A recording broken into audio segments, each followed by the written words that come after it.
viver o Evangelho. A vida de Jesus é o seu Evangelho.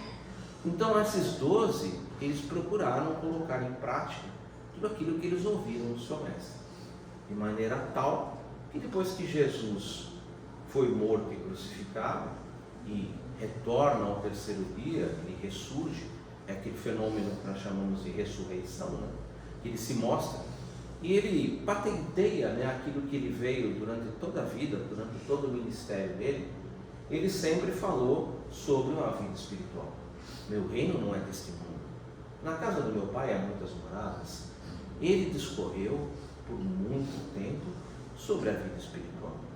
Agora, falar é uma coisa, provar é outra. E Jesus prova, pois ele é morto, crucificado, e ele ressurge ao terceiro dia, como ele havia prometido, e permanece por um período de mais 40 dias junto àqueles que eram discípulos e se tornaram, a partir daquele momento, apóstolos. Por quê?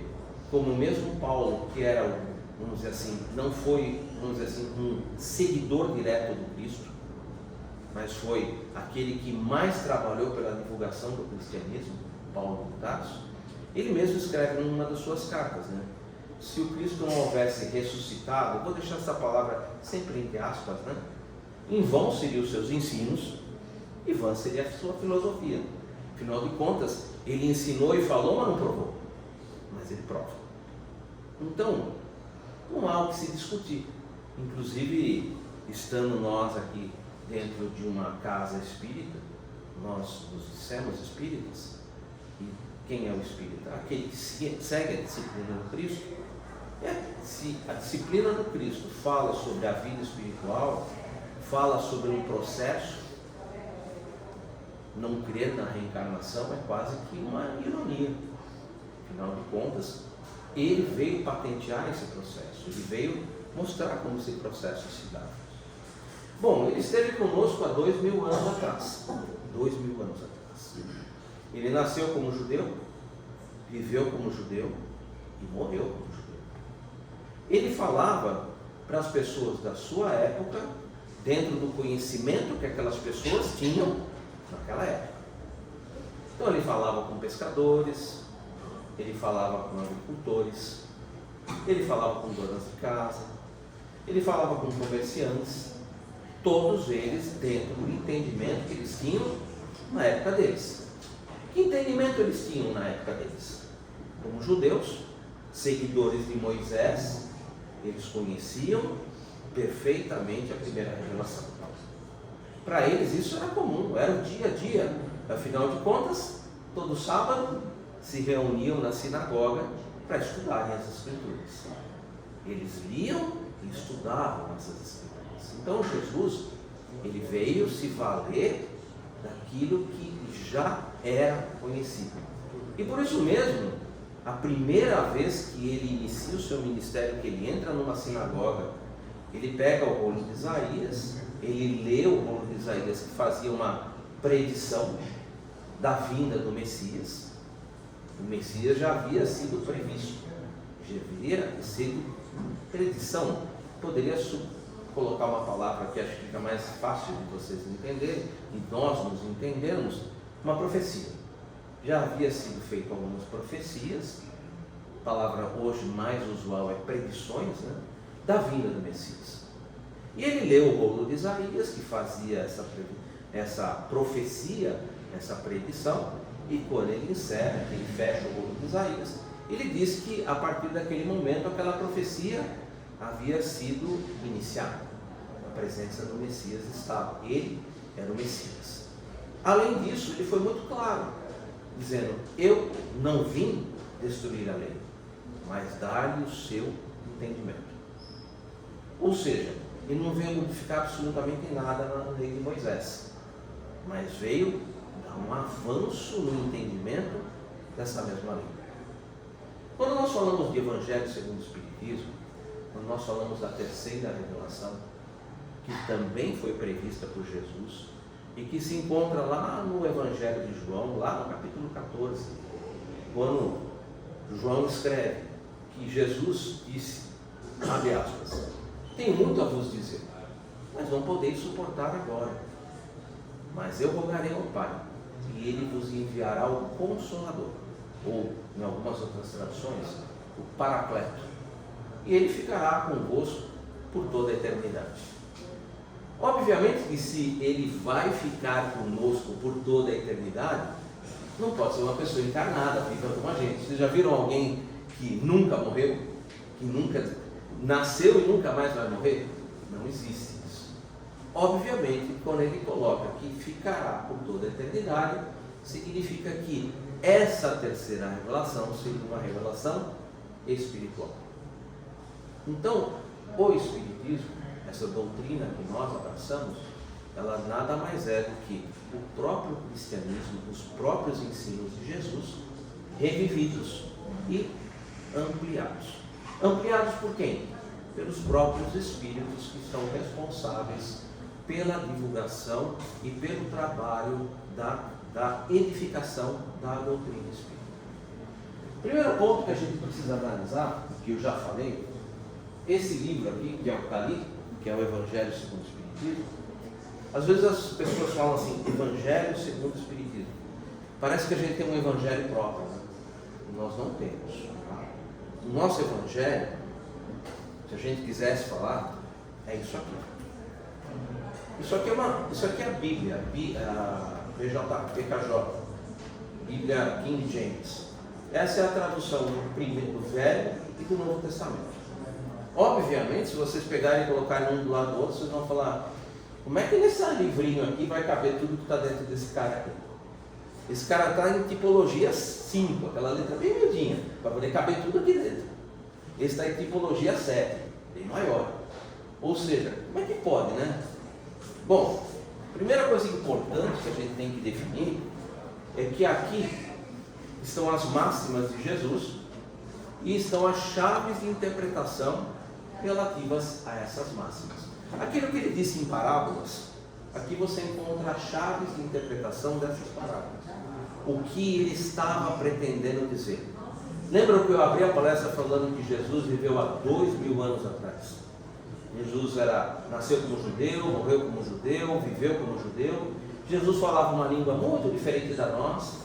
Ele falava o hebraico e o aramaico e falava também o grego. Ele tinha essa constituição de falar esses 3 idiomas, que é como se fosse nós hoje. Por exemplo, nós brasileiros, a nossa língua matriz é o português Brasil, que é uma derivação do português de Portugal. Mas todas as escolas ministram o inglês, porque o inglês é a nossa segunda língua.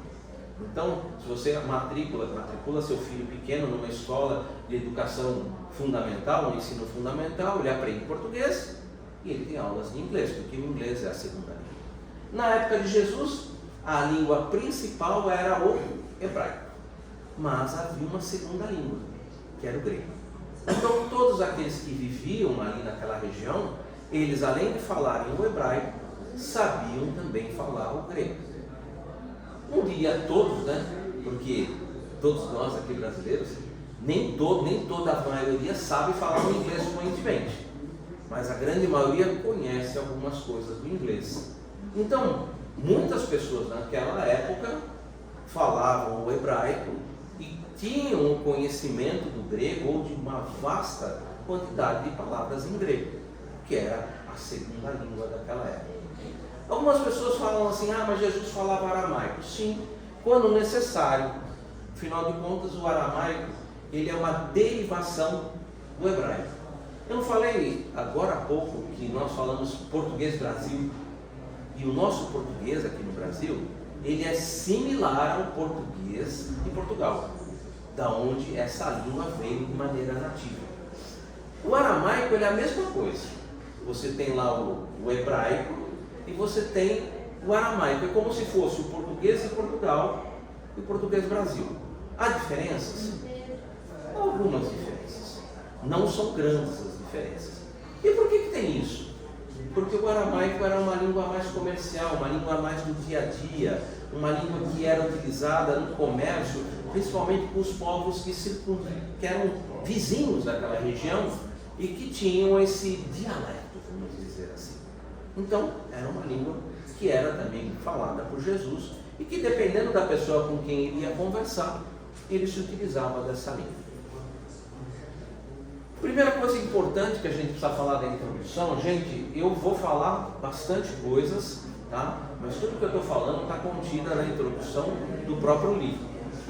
Primeira coisa importante que nós vamos falar é sobre esse senhor aqui, Allan Kardec. Allan Kardec é fundador de alguma doutrina? Não, de jeito nenhum. A doutrina que nós abraçamos se chama Espiritismo. É a doutrina dos Espíritos. São os Espíritos que trouxeram essa doutrina cumprindo a promessa que foi feita por Jesus, que ele iria enviar um consolador, um paracleto, uma outra tradução, um advogado, e que esse iria ficar conosco por toda a eternidade.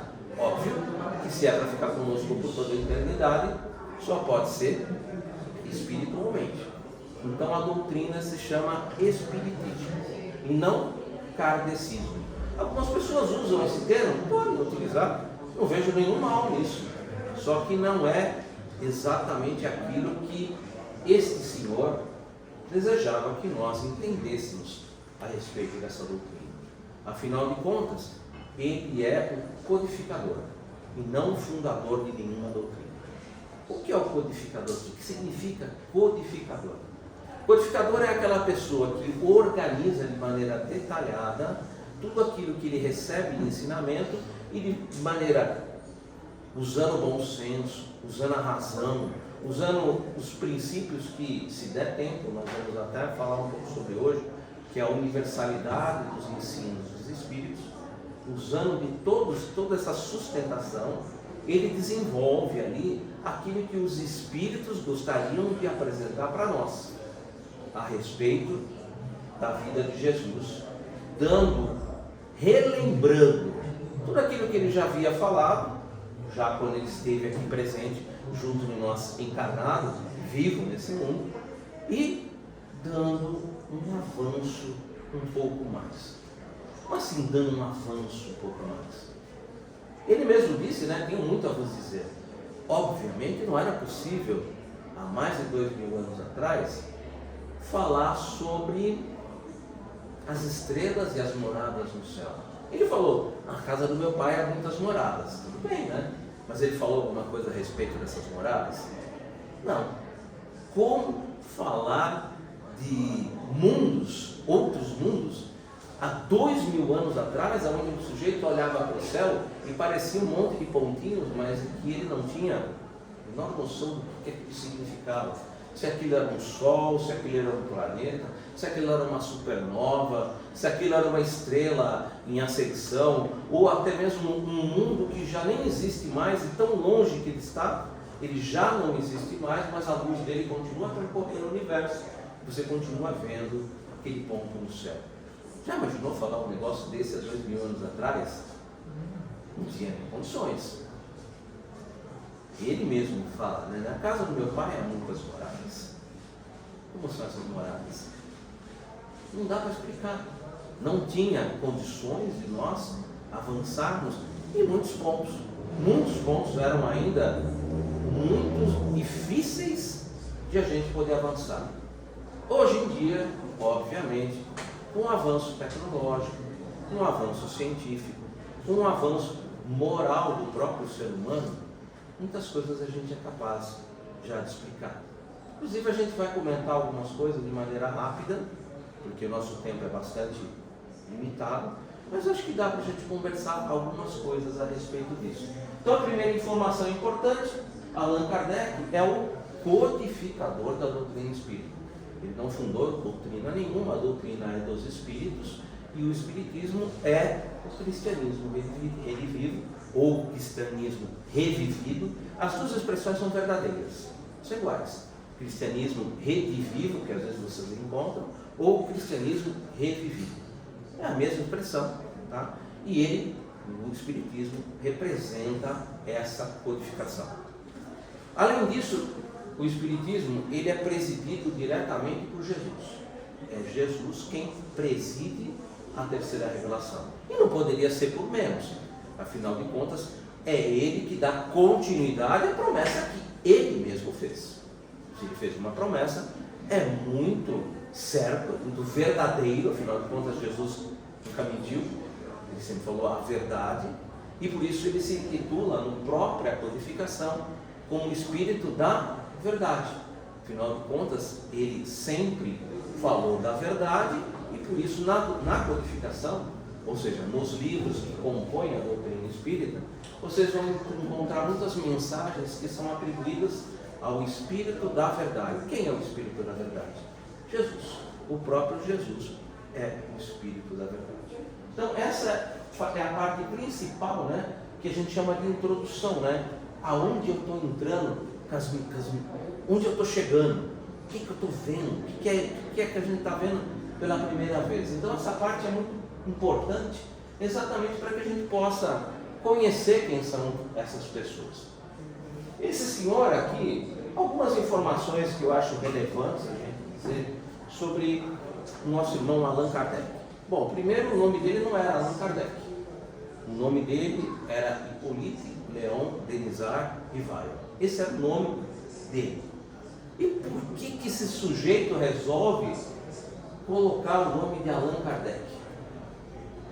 Por uma questão muito sincera, de um homem sincero, de um homem que tinha consciência daquilo que ele estava fazendo, porque o nosso irmão Hippolyte Léon Denisard Rivail, antes dele se dedicar à codificação espírita, ele já era um ilustre professor no seu tempo.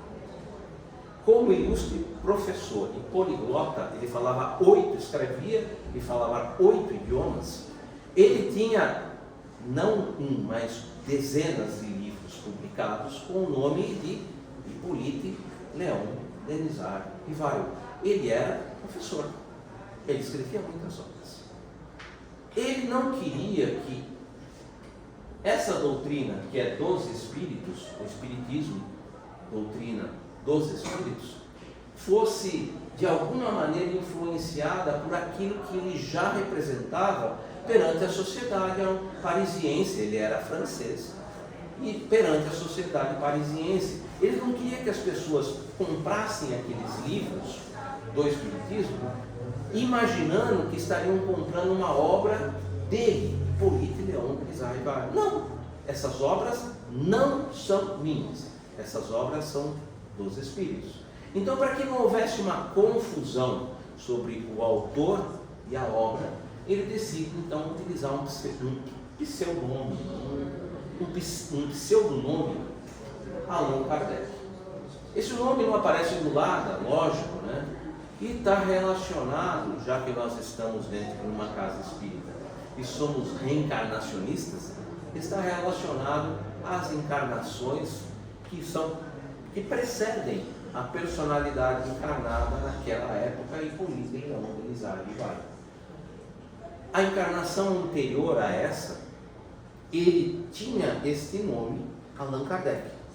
E ele achou que seria interessante, então, ele se valer de um nome que já era comum e que ele já havia utilizado em uma encarnação anterior. Então, o nome Allan Kardec é um nome que ele assumiu para colocar na codificação, para que ele utilizasse esse nome na codificação, exatamente para que as pessoas em Paris não comprassem essas obras imaginando, não, isso daqui é o professor Rivail, como ele era chamado, né? Professor Rivail que escreveu, eu vou comprar porque os livros dele são muito bons. Não, ele queria que esses livros representassem, ele queria que esses livros fossem lidos pelas pessoas e que as pessoas ali não comprassem pela personalidade dele, mas por aquilo que o livro continha, aquilo que o livro vinha nos apresentar. Então isso é bem importante para a gente, porque às vezes as pessoas olham essa pessoa e associam a esse nome. Esse é um pseudonome que ele utilizou exatamente para que ele não fosse ali confundido com aquele professor muito conhecido, o professor Rivail, poliglota e autor de dezenas de livros na área da educação. Tem muitos livros dele na área da educação, livros muito bons, inclusive porque ele seguia Pestalozzi. E Pestalozzi, naquele tempo, era alguém que estava trabalhando na mudança da forma da educação e tinha muitas pessoas que compravam os livros do professor Rivaio exatamente para entender o que era esse processo da mudança. Percebem que nós fizemos um slide, né? Estamos conversando já praticamente 20 minutos, fizemos um slide. Normalmente esse trabalho que a gente faz, ele é um seminário, são 33 slides. Teoricamente se falaria 1h30, pararia, tomava um café, voltava, falaria mais 1h30 e depois a gente conversaria. Então eu vou procurar sempre trazer nos slides, não vou abrir todos, mas nos slides eu vou procurar trazer aquilo que é importante. E volto a dizer, quer se aprofundar um pouco mais? Leia a própria introdução do Evangelho. A própria introdução vai trazer mais detalhes e acho que até um pouco mais de riqueza na forma de expressar, na forma de conversar. Importante sobre esse livro, o Evangelho segundo o Espiritismo. As matérias que estão aqui dentro, elas podem ser divididas em 5 partes. Todas as matérias que compõem o Evangelho, ela pode ser dividida em 5 partes. A primeira delas são os atos comuns da vida do Cristo. Atos comuns. Jesus foi carpinteiro. Ele tinha uma profissão. A lei do trabalho é uma lei universal, todos nós temos que trabalhar. Então, é um ato comum. Jesus comia e conversava com os amigos. Ele não era uma pessoa que ficava num monastério, fechada num monastério, ou dentro de uma clausura. Não, era uma pessoa que gostava de estar junto das outras pessoas, almoçava, comia com as outras pessoas, comia com qualquer pessoa e onde ele estivesse, ele procurava usar aquele momento para ensinar. Ele adorava estar com as pessoas alegres. Tanto que a primeira, entre aspas, vamos dizer assim, o primeiro ato dele foi transformar água em vinho numa festa de casamento, as bodas de Caná. Por quê? Porque as pessoas, você imaginou? Pensa o seguinte, estava ele lá com a turma toda dele, os discípulos estavam ali se alegrando naquela festa, todos comendo, bebendo, casamento. Casamento naquela época durava 7 dias, a festa era de 7 dias, 7 dias de festa. Imagina que passado um tempo, acaba o vinho. As pessoas vão chegar, pô, não tem mais nada para beber, acabou o vinho. É desagradável. E ele, a mãe dele, Maria, chega para ele e fala, olha, acabou o vinho. O que eu tenho a ver com isso? Né? E ela olha para ele, e aqui, algumas talhas de água, né? Alegria, né? Alegria de ver uma pessoa alegre, alegria de ver as pessoas alegres. Vai lá e transforma a água em vinho. Foi o primeiro dos, entre aspas, milagres de Jesus. Então ele gostava muito, ó. Inclusive a foto é bem sugestiva, né? Ele mandando colocar água nas vigas, que ele iria ali fazer a sua primeira manifestação. Não havia nenhuma manifestação antes dessa. A primeira delas ocorreu nas bodas de Caná. É um ato comum da vida dele. Ele fez muitos milagres, né? Caminhar com as pessoas e caminhando com as pessoas, conversando com as pessoas. Como eu falei, Jesus não ficou enclausurado em nenhuma clausura, não ficou em nenhum monastério, não ficou em aquelas posições de lótus fazendo 24 horas por dia, né, tentando. Tudo bem, eu acho que é super interessante a gente fazer as nossas meditações. Eu faço também. Mas a gente precisa viver o mundo. A gente está aqui para se relacionar com as outras pessoas, para aprender com as outras pessoas. Não existe uma só pessoa no mundo que não tem algo para ensinar para a gente. Todo mundo tem experiências diferentes. E o que a gente deve fazer é aprender com essas experiências. E Jesus fazia muito isso. Mas esse livro, pela grossura dele, ele não fala sobre isso. Ele não toca nesse assunto. Por quê? Porque esses assuntos, de certa maneira, podem gerar alguma controvérsia. Sempre tem algumas controvérsias. Então são assuntos que são bons para se estudar, mas que têm diversos pontos de vista. Tem muitos pontos de vista. O segundo são os milagres. Aqui é um ponto interessante. Jesus curou cegos, Jesus curou leprosos, Jesus curou paralítico e Jesus ressuscitou os mortos. Aqui é o caso da menininha Talita Cum, a filha de Jairo, né? Então, cada uma dessas figurinhas simboliza aquilo que nós atribuímos, ou algumas pessoas atribuem a palavra de milagre. Porém, a própria doutrina espírita, ela veio, que à época de Jesus eram considerados milagres, ela veio nos ajudar a compreender esses tais milagres. Afinal de contas, o próprio Jesus nos disse o quê? Podeis fazer o que eu faço e muito mais. Se nós podemos fazer o que ele faz e muito mais, significa que o que ele estava fazendo não era milagre. O que nós estávamos vendo ali era um efeito de uma lei que nós desconhecíamos. Simplesmente nós víamos o efeito, mas nós não sabíamos como havia chegado naquela situação. A doutrina espírita é um dos papéis da doutrina espírita é estudar exatamente como isso aqui acontece. Isso é visto nesse livro? Não. Isso é visto numa outra obra de Allan Kardec que se chama A Gênese. A Gênese tem um subtítulo, chama-se A Gênese, depois os milagres e as predições praticadas por Jesus. Então, você percebe que cada obra de Kardec vai estudar uma coisa. Aqui, Evangelho. Não vai falar de milagres. Nós não estamos aqui falando sobre os milagres. Uma coisa interessante, e acho que é importante, porque, como eu falei, eu gosto sempre de dar uma pitada, porque, a gente, numa palestra pública como essa, ninguém vai falar do livro A Gênese.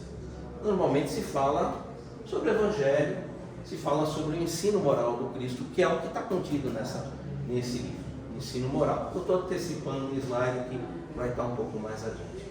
Mas eu acho importante aqui fazer um parêntese relativo a milagres, porque nós estamos dentro de uma casa espírita que se dedica à cura das pessoas.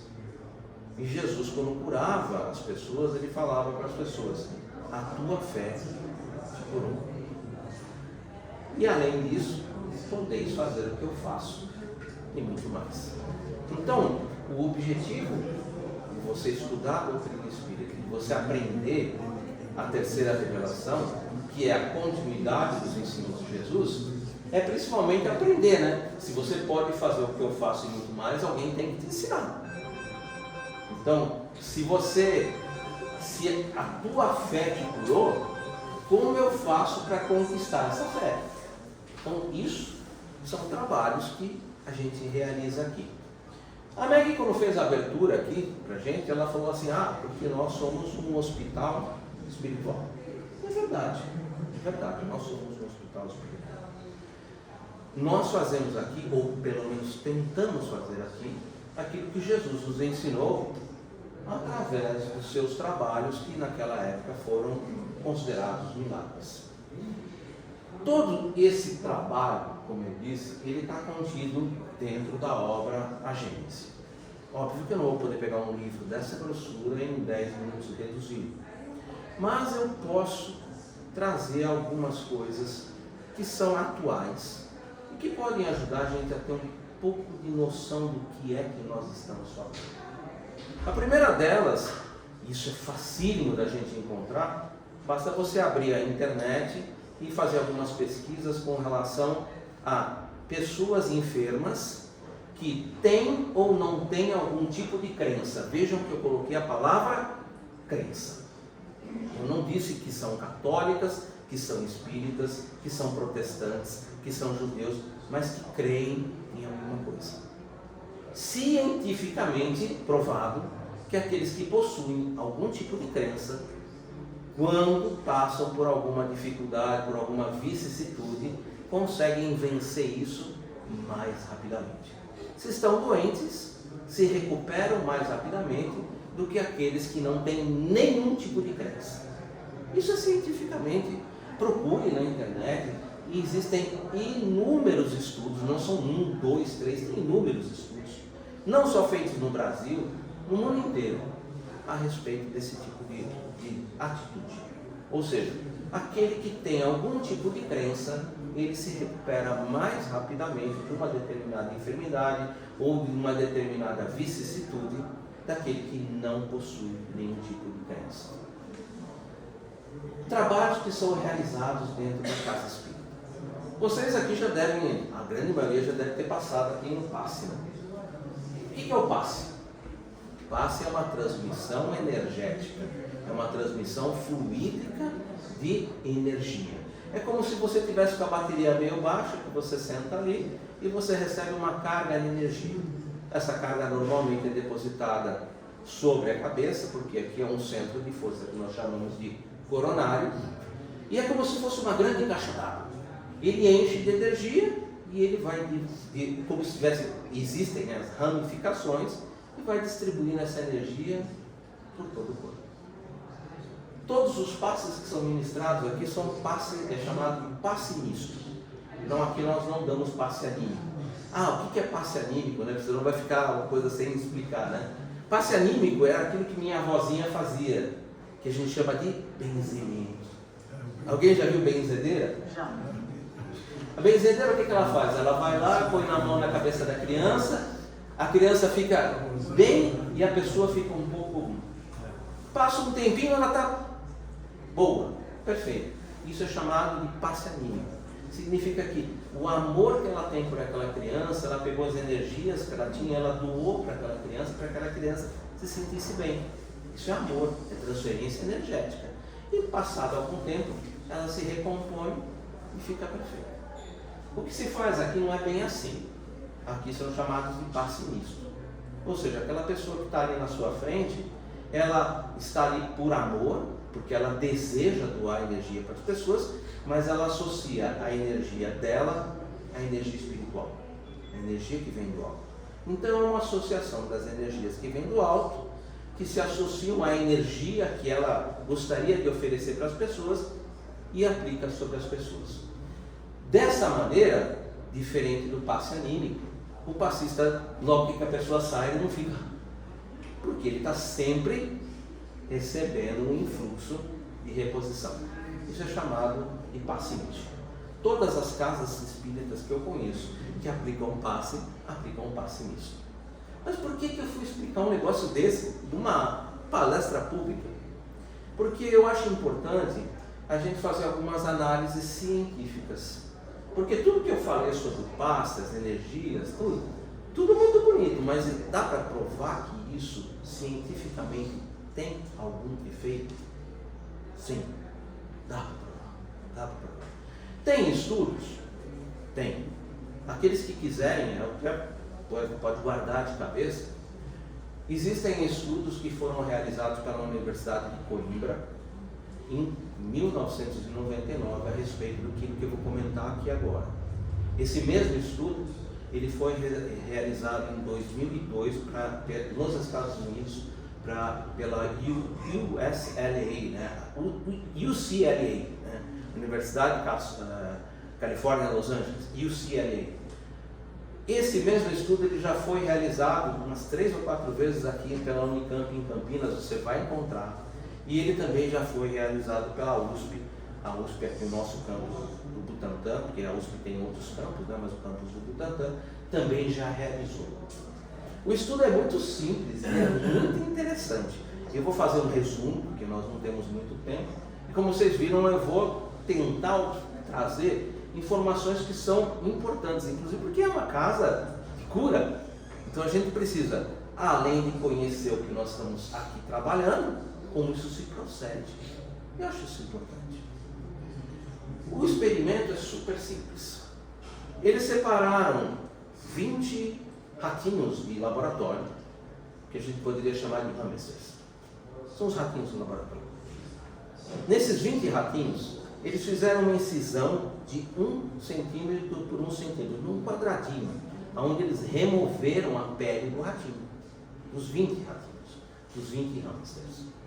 E aí separaram esses 20 ratinhos em grupos de 5, 5, 5 e 5. 4 grupos de 5.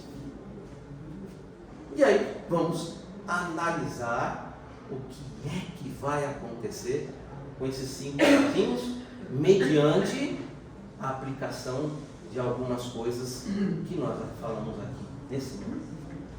Os primeiros 5 ratinhos não se aplicou nada, deixou os 5 ratinhos ali na gaiola e deixou que eles se recuperassem normalmente. Resultado final, depois de 120 dias, 3 morreram, 2 se recuperaram plenamente. Segunda gaiola, aplicou-se alopatia. O que é alopatia? Remédios. Ou seja, um veterinário foi lá, nossa, tem um quadradinho de 1 por 1, vamos aplicar um antisséptico, vamos colocar um cicatrizante, vamos colocar remédio, vamos tratar esse ratinho com remédio. Passado 90 dias, todos não morreu nenhum. Quer dizer, remédio ajuda? Sem dúvida nenhuma. Cientificamente provado. Não dá para dizer que remédio não ajuda. Portanto, jamais abandone seu médico se você estiver tratando em uma casa espírita. Não abandone os remédios. Continue seguindo o seu médico. Terceiro experimento. Obviamente eu vou colocar aqui as palavras que estão lá para vocês poderem achar.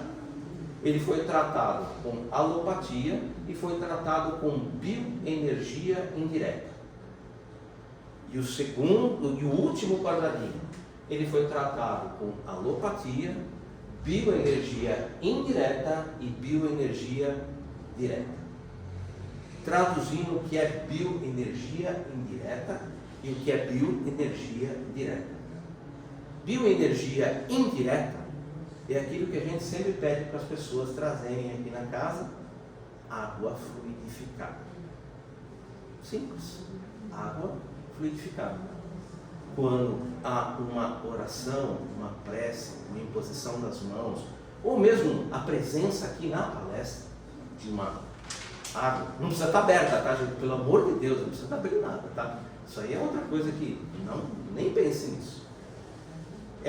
A água, ela absorve a energia que está sendo direcionada para ela, ou mentalmente pela pessoa. A gente sempre fala assim, quando você faz a fluidificação da água, quando você vai tomar, faz uma prece. Por quê? Quando você faz uma prece, você pede para a espiritualidade para que seja ali na água colocada aquilo que é necessário para você. Que seja ali as moléculas da água sejam ali de certa maneira modificadas para que aquela água possa beneficiar você. Isso é chamado cientificamente de bioenergia indireta. Ou seja, alguém aplicou a energia, a água ficou energizada, algumas pessoas falam água energizada, né?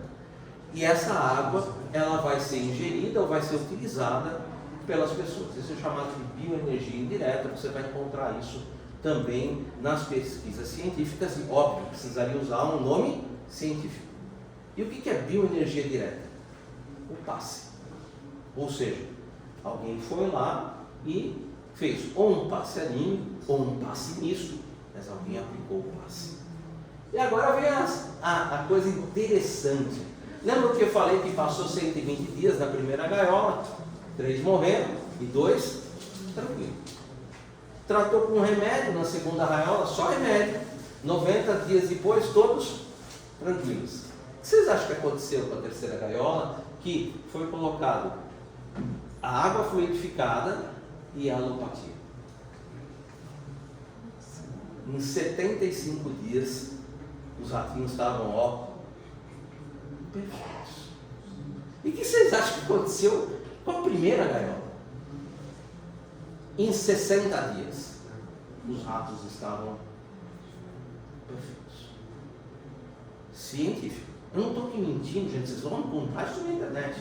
Só que procurem sempre como bioenergia direta, bioenergia direta, bioenergia indireta, porque são nomes científicos. A gente não pode, num trabalho de faculdade, colocar passe, água fluidificada. São termos que nós utilizamos dentro de uma casa espírita. Você precisa ter um linguajar técnico e científico para poder descrever o que você está observando.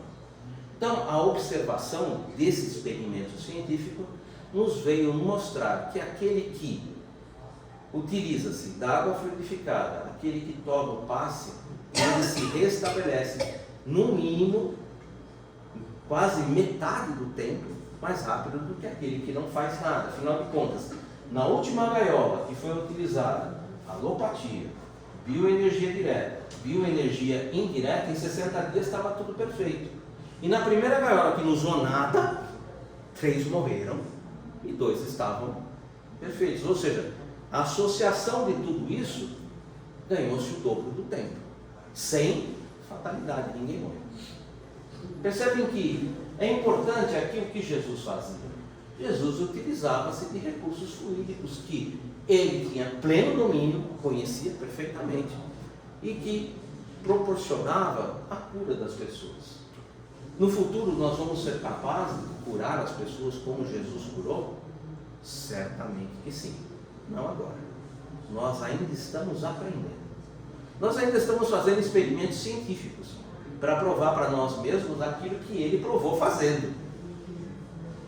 Nós ainda estamos ali trabalhando. Hoje, a gente tem muitos médicos que pertencem àquela associação médico-espírita, que já conseguem associar aos benefícios que o Espiritismo, ou seja, daquilo que Jesus nos ensinou, que associam esses recursos aos recursos alopáticos, aos recursos que a medicina humana possui. Então, temos alguns médicos que já estão caminhando nesse entendimento. Gente, o que eu falei aqui foi apenas uma palhinha. Tudo isso é muito mais bem explicado na obra Gênesis. Não está dentro dessa obra. É objeto de palestras? Alguns palestrantes até resolvem fazer palestras a respeito desse assunto. Tem um palestrante da internet, uma palestrante na internet que fala muito sobre isso, que chama-se Anete Guimarães. A Anete Guimarães é uma estudiosa, ela é médica, né? Ela pertence à Associação Médica Espírita, e ela, como médica, ela avalia os recursos da medicina associados aos recursos espirituais. E ela faz essas avaliações, ela faz os comentários, ela traz casos reais que são muito interessantes. A gente aprende muita coisa com a nossa irmã, a doutora Anete Guimarães. Quem quiser depois, o YouTube vai encontrar um farto manancial que vai poder trazer um pouco mais de entendimento a respeito desse assunto. Como eu falei, são 5 coisas, né? A terceira delas são as predições, também chamadas de profecias, né? As profecias da vinda do Cristo contidas no Velho Testamento. O Velho Testamento é riquíssimo em predições, ou melhor, em profecias, né? Que falavam sobre a vinda do Messias. Não só Isaías, Jeremias e muitos outros profetas da primeira revelação falavam da vinda do Cristo, como o Cristo seria reconhecido, o que o Cristo faria, como ele seria reconhecido perante o povo. Ou seja, tudo isso são predições, são profecias. Tudo aquilo que Isaías, Jeremias e outros profetas previram ou profetizaram aconteceram? Não, nem tudo. Porque uma profecia não é um fatalismo. Uma profecia significa dizer, olha, se você continuar seguindo por essa rua, você vai chegar naquele ponto. Agora, se nesse percurso eu decidir que eu não vou mais por essa rua, eu vou pela rua do lado, a profecia não se realiza mais. A profecia é uma probabilidade. A profecia é como se a gente falasse hoje, se eu falar um negócio desse hoje para vocês vão ter uma boa ideia do que é uma profecia, o que é uma predição. Temos uma eleição, temos 2 candidatos, fazem uma pesquisa de amostragem, 3 mil, 5 mil pessoas, frente aos 210 milhões, né? 3 mil, 5 mil, e eles conseguem acertar, olha, vai ter tantos por cento para fulano, tantos por cento para ciclano, tem uma margem de erro de tanto para cá e tanto para lá. E a eleição ocorre e o resultado, mais ou menos dentro daquilo que é esperado. Isso é uma profecia, gente. Usa-se de estatísticas, só isso. É um processo de estatística. Profecia não é fatalismo. Jesus fez algumas. Essa daqui, por exemplo, é a traição de Judas, né? Ele avisou Judas, né? Essa aqui, por exemplo, Pedro. negação de Pedro. Estava lá todo mundo reunido, fazendo a ceia. Jesus lava os pés dos seus discípulos. E na sequência ele senta e começa a falar que o Filho do Homem, né, o Cristo, ele ia ser entregue, que ele ia passar por martirizações, que ele seria açoitado, que ele seria feito uma série de coisas com ele. E aí Pedro levanta e fala assim: de maneira nenhuma deixarei que isso te ocorra. E aí Jesus, predizendo uma profecia, fala para eles: Pedro, os espíritos das trevas querem te fazer ser andar como o vento serando o trilho, mas eu roguei ao Pai para que a tua fé não desfaleça. E te digo mais: quando tu retornares, cuida dos teus irmãos. Não deu outra. Ele, né? Antes que o galo cante, negar-me-ás 3 vezes. Aqui também é uma predição que ele faz. Quando ele pergunta, quando os discípulos chegam para ele e falam: nossa, olha que belas construções, né, que era o templo, né? E ele chama os discípulos e fala, né, que aquele templo, né, iria ser, num determinado momento, mais adiante, que não seria deixado pedra sobre pedra, que não seria derribada. O templo foi destruído em 70 pelo general Tito, a pedido do imperador Vespasiano. A pedido do imperador Vespasiano. Tito era filho de Vespasiano. Quando ele retorna da destruição do templo, ele retorna tão poderoso, né, que aquilo era muito comum naquela época. Ele vai lá e mata o pai, que era Vespasiano, e se torna o imperador de Roma. Então era muito comum. Naquela época, gente, essas coisas aconteciam assim, de maneira muito comum. Eram outros tempos, né? Eram outros tempos, né? Mas interessante que aqui o que é importante para a gente, né? Que profecia ou predição não são fatalismos. É algo que está... Qual é o objetivo de fazer uma profecia? É de praticamente te avisar, né? Olha, cuidado, se você seguir esse caminho, pode dar ruim. Você pode continuar seguindo o caminho? Com certeza, livre-arbítrio, todos nós temos. E o nosso livre-arbítrio é ponto pacífico. Agora, você recebeu uma proposta, você pode simplesmente falar: não gostei desse resultado, vou fazer outro caminho. Essa obra aqui, que é o Evangelho segundo o Espiritismo, não trabalha sobre esses assuntos. Tá? Essa parte é trabalhada também na Gênesis. Quarto, antes de chegar no nosso Evangelho, as palavras que serviram para estabelecimentos de dogma. O que é um dogma? Ponto fundamental de uma doutrina religiosa apresentada como certo e indiscutível, não se fala. Discutir dogmas com o objetivo de negá-los, duvidar deles, ou propor interpretações contrárias ao magistério da Igreja Católica ou de qualquer congregação que tenha um dogma, é considerado, portanto, heresia. Alguns dogmas hoje em dia são difíceis de aceitar, mas no passado quem recusava um dogma terminava na fogueira, na Inquisição. Um exemplo típico, né? Ressurreição da carne. Essa é difícil de aceitar, né? Já imaginou? Moisés viveu há 3.500 anos atrás, nós sabemos que ele morreu e foi enterrado aos pés do Monte Sinai. Como é que ele pode voltar? Depois de 3.500 anos, será que sobrou alguma coisa? Não sei, né? Então, realmente, é um dogma e passível de heresia quem discute a respeito disso. Então, eu digo o seguinte: condena-se isso? De maneira nenhuma, gente. Eu acho que não. Eu acho que a pessoa que está dentro que segue, por exemplo, a Igreja Católica, que tem esse dogma, se ela está seguindo a Igreja, por que não seguir os dogmas da Igreja? Mas ela abraçou aquele entendimento. E se aquele entendimento, sinceramente, gente, eu nasci em berço católico, eu fui batizado, eu fiz primeira comunhão, dei aula de catecismo e fiz crisma. E dei aula dentro da igreja. Depois vim para o Espiritismo. Olha, até um determinado ponto aquilo me abraçava meu coração. Só que chegou um ponto em que eu comecei a achar que algo, eu precisava ir em busca de algo mais. Mas eu sempre falo o seguinte, a gente tem que respeitar esse momento de cada um. Cada um tem o seu momento.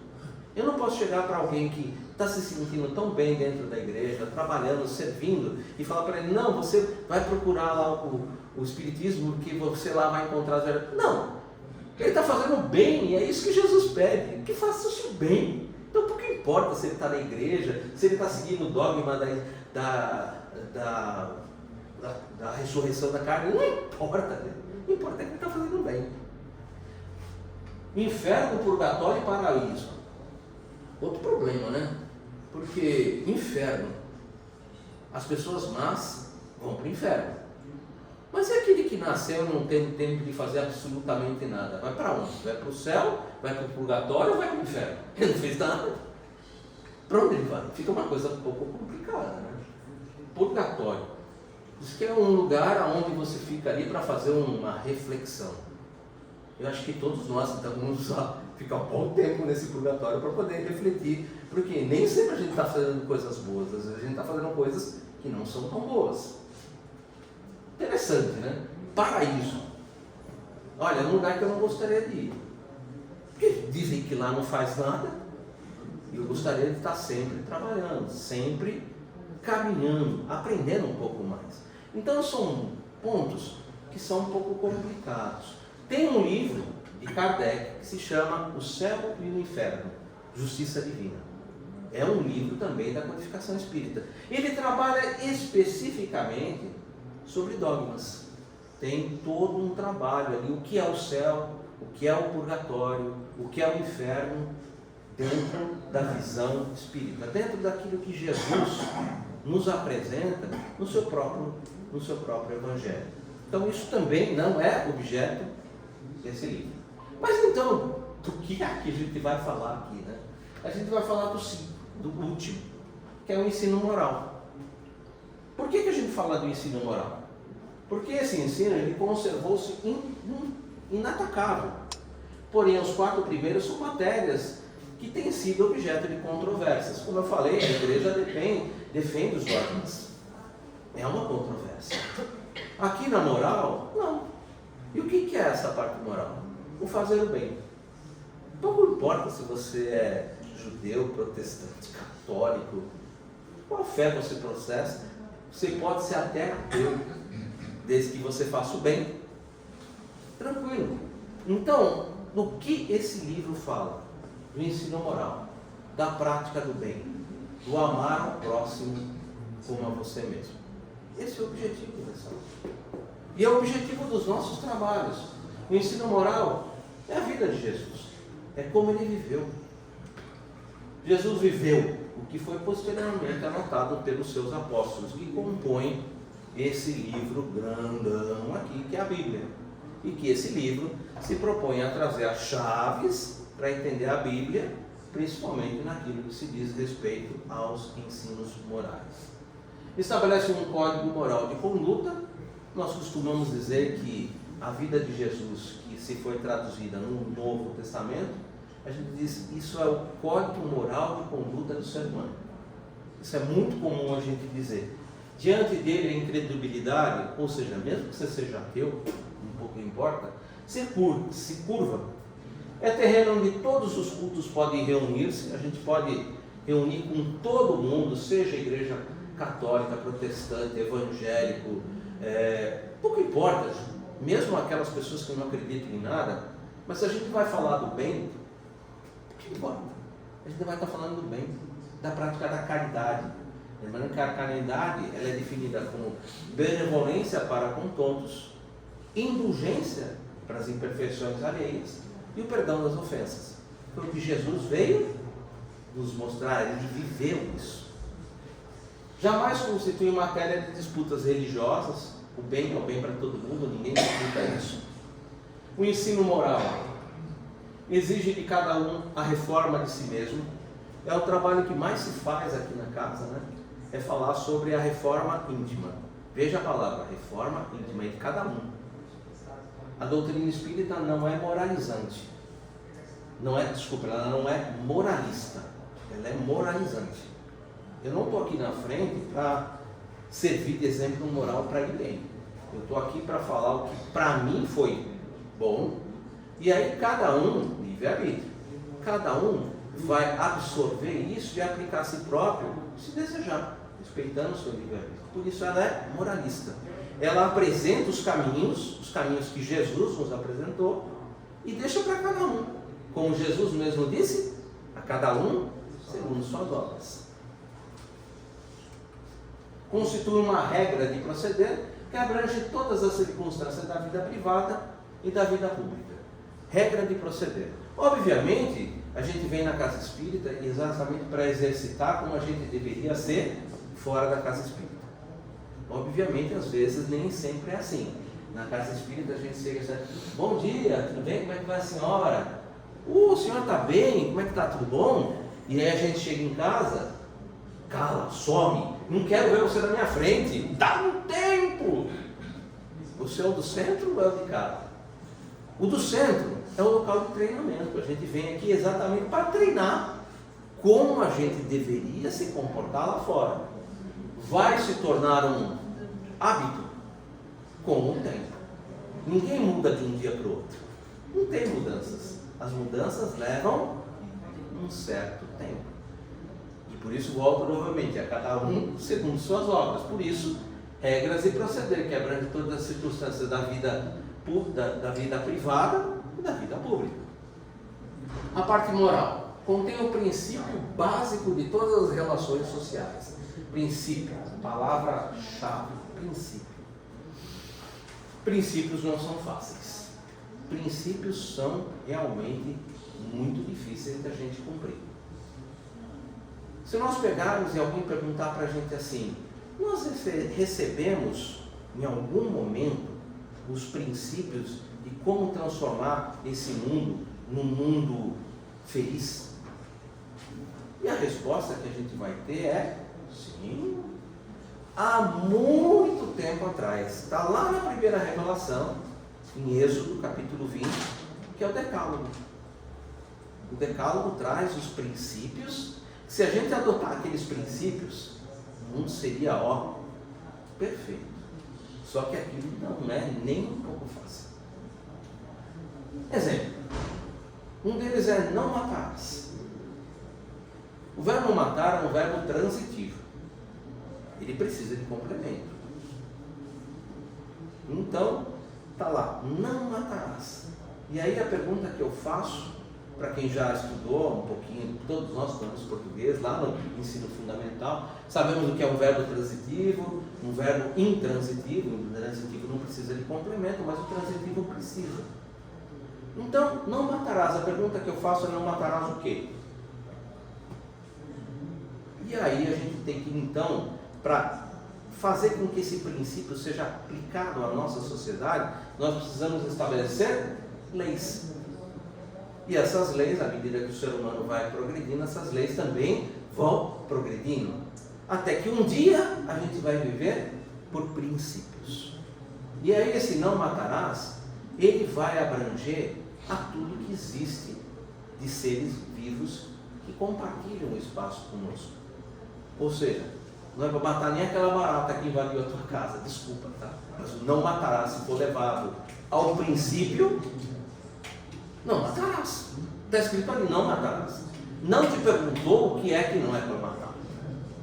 Vou tornar mais fácil.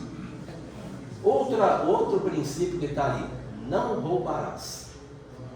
O verbo roubar é um verbo transitivo. E aí a pergunta que eu faço: não roubarás o quê? Não tem complemento? A gente precisa estabelecer leis para isso. Porque até se você for levar isso como um princípio, sabe aquele trabalho de escola que você fez lá na sua casa, imprimiu na sua casa, mas você foi grampear para entregar para o seu filho, não tinha grampo no seu grampeador, e aí você fala assim: amanhã eu vou no serviço e eu grampeio o grampo lá do serviço. Não roubarás. Você percebeu em que ponto você caminha?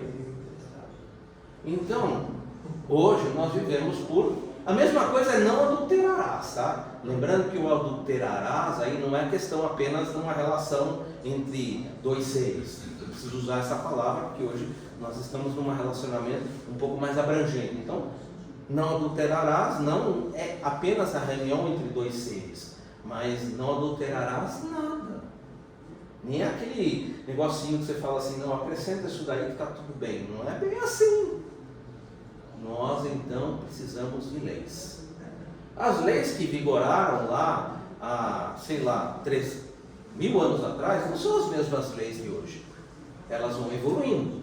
Então, à medida que nós vamos compreendendo que viver esses princípios traz para nós felicidade, a gente vai melhorando as leis e vai tornando essas leis cada vez mais próximas dos princípios.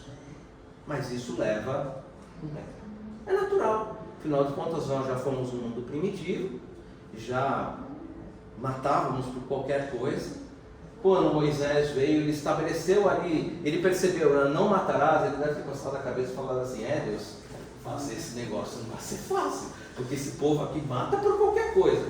E aí, ele deve ter pensado, vamos fazer o seguinte, então vamos estabelecer um equilíbrio, vamos fazer olho por olho, dente por dente, que a gente pelo menos estabelece um equilíbrio. Porque se eu não colocar pelo menos um equilíbrio, esse povo aqui, alguém entra na aldeia ali e dá um tapa na cara do fulano, o fulano tem um monte de amigos na aldeia, eles se reúnem, vão lá e matam toda a aldeia do ciclano. Então as coisas não têm proporções. Então vamos estabelecer uma proporção, pelo menos para estabelecer um equilíbrio. E aí depois a gente foi modificando essas leis, afinal, para que a gente pudesse ter se aproximando cada vez mais dos princípios. Isso é um processo natural. A gente começou estabelecendo equilíbrios e depois foi caminhando para que isso pudesse chegar um pouco mais e chegar um dia a transformar esse mundo num mundo feliz. Esse princípio básico, quando adotado, é o roteiro infalível para a felicidade. Infalível para a felicidade. Afinal de contas, a felicidade é o quê? Um estado de consciência. Se eu estou quite com a minha consciência, felicidade. Se eu não estou quite com a minha consciência, tem algumas coisas que eu preciso refazer. Então a felicidade é algo interior. É diferente de alegria e tristeza, né? Alegria e tristeza a gente vive o dia todo, né? Alguns momentos eu estou alegre, outros momentos eu estou triste, o que a gente chama de dicotomia, né? Ou os contrários, né? O antônimo, como a gente aprendeu lá no ensino fundamental, né? Alegria e tristeza se mudam o dia todo. Agora a felicidade não, a felicidade é uma conquista, que você conquista porque você está em paz com a sua própria consciência, onde estão inclusive as leis de Deus. Então qual é o objetivo do Evangelho? Qual é o objetivo do Evangelho segundo o Espiritismo? Explicar as passagens obscuras, como eu já disse, e de difícil compreensão, que estão contidas nos Evangelhos. Então esse é o objetivo dessa obra. Explicar as passagens obscuras e de difícil compreensão que estão contidas nos Evangelhos. Vamos estudar muitas dessas passagens? Vamos, são 27 capítulos. E cada um dos capítulos vai estudar uma passagem, vai estudar uma parábola, vai estudar o ensinamento de Jesus, que tem ali ensinamentos morais e que às vezes não são tão fáceis de compreender. Por quê? 2000 anos atrás, língua diferente, costumes diferentes. A gente precisa trazer isso para os dias de hoje. Onde está a dificuldade de compreensão? Na forma alegórica da linguagem. Tem muitas parábolas, né? Porque as parábolas são atemporais. Elas serviam para aquela época e servem para o dia de hoje. Elas precisam apenas de chaves de interpretação. Por isso são parábolas. Parábola é um ensino atemporal. Ele serve para qualquer tempo. Por isso que Jesus falava em parábolas. Muitos pontos dos evangelhos e da Bíblia são de difícil compreensão, concordo, com aparência de irracionais ou contraditórios, exatamente pela falta de compreensão do verdadeiro sentido. Dessa forma, a maioria lê sem entender, sem proveito. Passam-lhes despercebidos os preceitos morais. Tem que amar mais pai e mãe do que Deus, mais do que pai e mãe. Tem umas passagens que são realmente super complicadas, quando você olha e lê e fala assim, será que Jesus falou um negócio desse? Tem um capítulo, inclusive, do Evangelho segundo o Espiritismo, que se chama Moral Estranha, que são as partes mais, vamos dizer, espinhudas, e que sem o auxílio de uma chave de interpretação, é difícil da gente compreender. Ah, mas então, Eduardo, tem um problema aí que você está falando. Olha, agora você falou uma coisa que eu estou pensando aqui. E aquelas pessoas com quem Jesus conversava, eles compreendiam isso? Sim, porque era algo comum na época deles. É a mesma coisa quando eu estou conversando com uma criança de 7 anos e falo para ela, caiu a ficha. Ela vai falar assim, nossa, o que caiu a ficha? Eu não sei, esse cara deve ser doido. Agora, se eu falar para a senhora, caiu a ficha, a senhora vai na hora entender que é algo que eu estou querendo dizer. Eu entendi, caiu a ficha, que era aquilo que acontecia quando você colocava fichinha. Quem lembra? Não quero não. Gente, eu sou jovem, tá? Mas no meu tempo tinha telefone de fichinha. Você colocava a fichinha ali, a cada 18 segundos ia plim, plim, plim. Às vezes você estava no meio da conversa, caía a última ficha. Olha, tem 18 segundos, tchau, tchau, tchau, acabou. Era assim, né? Naquele tempo. Então, eram expressões, isso chama-se expressões idiomáticas. E Jesus tinha muitas dessas expressões idiomáticas, ele falava para as pessoas do tempo dele. Então as pessoas entendiam o que ele falava. Sim, entendiam. Só que essas expressões idiomáticas estão há 2000 anos de diferença da gente. E a gente precisa trazer elas para o dia de hoje, para entender o que aquilo significava. Para facilitar a compreensão, e isso encerra o nosso trabalho de hoje, Kardec reuniu nesta obra, o Evangelho segundo o Espiritismo, os artigos que podem compor um código de moral universal, sem distinção de culto, sem distinção de credo, mas uma forma de a gente entender, compreender aquilo que Jesus veio nos dizer há 2000 anos atrás, e não só por uma questão de compreensão e entender, mas principalmente colocar em prática. Porque à medida que a gente coloca em prática esses ensinos, nós vamos encontrar a felicidade. Nós vamos encontrar aquilo que todo mundo está em busca: paz, equilíbrio. Gente, essa, como eu disse, é a primeira parte da introdução do Evangelho segundo o Espiritismo. Essa introdução ela é dividida em 4 partes. Como eu disse, eu gastei 1 hora e praticamente 1 hora para falar a primeira parte. Tem mais coisas? Tem mais 3 partes, que uma delas vai falar sobre como isso aqui foi feito, como foi feito o livro dos Espíritos, como foi feito o livro Céu e Inferno, como foi feito a Gênese, da onde vieram essas informações, como que a gente pode ter certeza absoluta dessas informações, que é o ensino universal dos ensinamentos dos Espíritos. Isso tudo está numa segunda parte. Tem uma outra parte muito grande que vai falar que esses ensinos, eles não começaram com Moisés, mas que tem muita coisa antes de Moisés, que tinha muitos outros que já vieram antes do próprio Moisés falar sobre a reencarnação dentro do hinduísmo, dentro de muitas outras filosofias que já falavam sobre a vida após a morte, da vida espiritual. Ou seja, ele faz um apanhado histórico de tudo que nos traz até o presente momento. E por final, ele fala sobre os ensinos que foram trazidos pelos próprios Espíritos. Por quê? Esse livro, o Evangelho segundo o Espiritismo, boa parte dele são entendimentos, interpretações a partir da lógica racional de Allan Kardec. Ele estuda, apresenta as chaves de interpretação e apresenta a sua parte. Há uma outra parte em cada capítulo que a gente chama de ensinos dos Espíritos.